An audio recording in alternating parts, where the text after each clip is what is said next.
তো বন্ধুরা, এখানে আমি তালের পিঠা বানাবো। তালের পিঠার জন্য আমি আটাটা খুব সুন্দর করে মাখিয়ে নিলাম।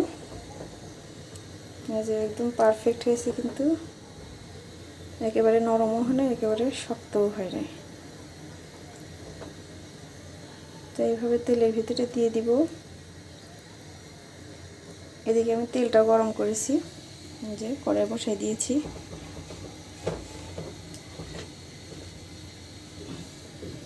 তো একটা দিয়ে দেখি তো তেল গরম হয়েছে কিনা। বিসমিল্লাহির রহমানির রহিম। তেল গরম হয়ে গেছে। তো আমি সাইড দিয়ে সবগুলো দিয়ে দেব আস্তে আস্তে।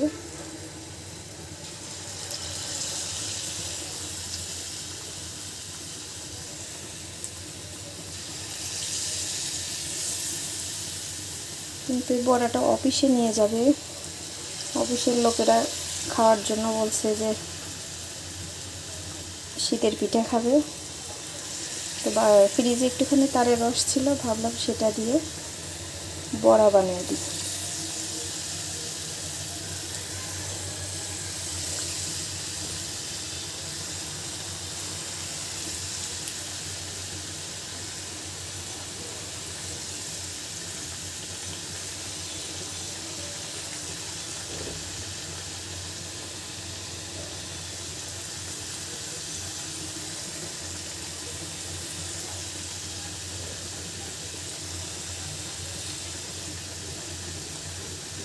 পিঠা বানানো কিন্তু অনেক ঝামেলা।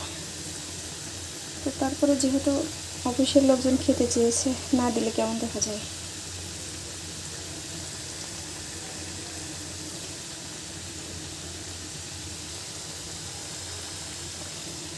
সকালে গ্যাসই ছিল না।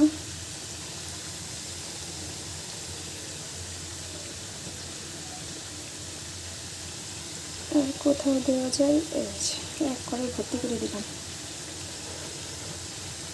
কিন্তু উল্টে দেওয়ার সময় সমস্যা হবে।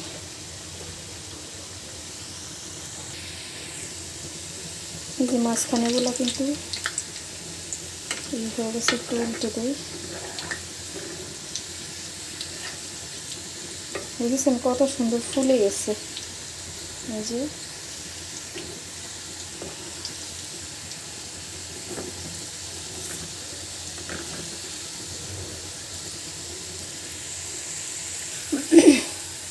তো বন্ধুরা দেখো, আমার প্রথমটাতে কিন্তু অনেক সুন্দর বড়া হয়েছে, একটা বড়াও নষ্ট হয় নাই, সবগুলো ফুলে একেবারে টইটম্বুল হয়ে গেছে। এই যে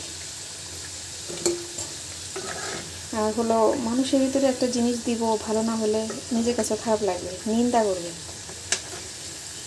একটু ভয়ই ছিলাম, মাশাআল্লাহ আল্লাহ তাআলা ভয়টা কাটিয়ে দিয়েছে। সবগুলো পিঠাই দেখো কত সুন্দর হয়েছে।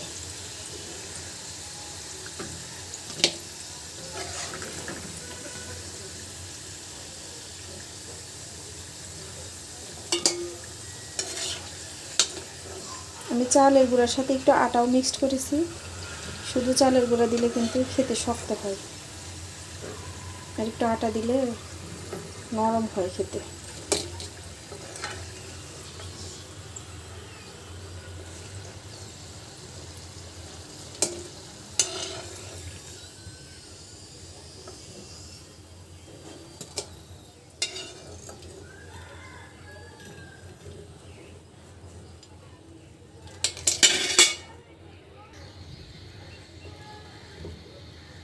তো সেম পদ্ধতিতে আবার দিব।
তো বন্ধুরা, এখানে কিন্তু আমি এক পাতিল পিঠা বানিয়েছি। একটা পিঠাও মাশাআল্লাহ নষ্ট হয় নাই, সবগুলো পিঠাই কিন্তু অনেক সুন্দর হয়েছে। এই যে দেখতে দেখতে অনেকগুলো পিঠাই বানিয়ে ফেললাম। তো বন্ধুরা, আমার চ্যানেলে যারা নতুন অবশ্যই কিন্তু চ্যানেলটি সাবস্ক্রাইব করে রেখো আর বেল আইকনটি প্রেস করে রেখো। তোমার পিঠাগুলো দেখো কত সুন্দর হয়েছে। তো তোমরা সবাই ভালো থেকো। আল্লাহ হাফেজ।